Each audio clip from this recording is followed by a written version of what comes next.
Special operation group Surat શહેર દ્વારા LSD ડ્રગ્સની સાથે હાઇબ્રિડ ગાંજાનો લાખો રૂપિયાનો જથ્થો ઝડપી પાડ્યો. સુરતમાં એસઓજીએ ડ્રગ્સ અને ગાંજાનો જથ્થો જપ્ત કર્યો છે. એસઓજીએ ઓનલાઈન ડ્રગ્સના કારોબારનો પર્દાફાશ કરી ₹40 લાખથી વધુનો મુદ્દામાલ જપ્ત કર્યો છે.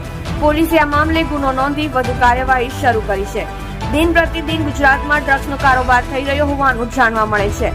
સુરત શહેરમાં ફરી એકવાર ડ્રગ્સનો જથ્થો મળી આવતા પોલીસે કાર્યવાહી શરૂ કરી છે. સુરત એસઓજીને બાતમી મળી હતી કે બાતમીના આધારે સુરતના અડાજણના એક મકાનમાંથી ડ્રગ્સ ગાંજાનો જથ્થો જપ્ત કર્યો હતો. ડ્રગ્સના કારોબાર સાથે સંકળાયેલા આરોપી ફરાર થઈ ગયા હતા. સુરત એસઓજીએ સૌપ્રથમ એલએસડી ડ્રગ્સ ઝડપી પાડ્યું છે. માહિતી મુજબ ડ્રગ્સનો જથ્થો ઓનલાઈન ડાર્ક વેબ થકી મંગાવવામાં આવતો હતો. તેની બજાર કિંમત અંદાજિત ₹40 લાખ હોવાનું જાણવા મળ્યું છે.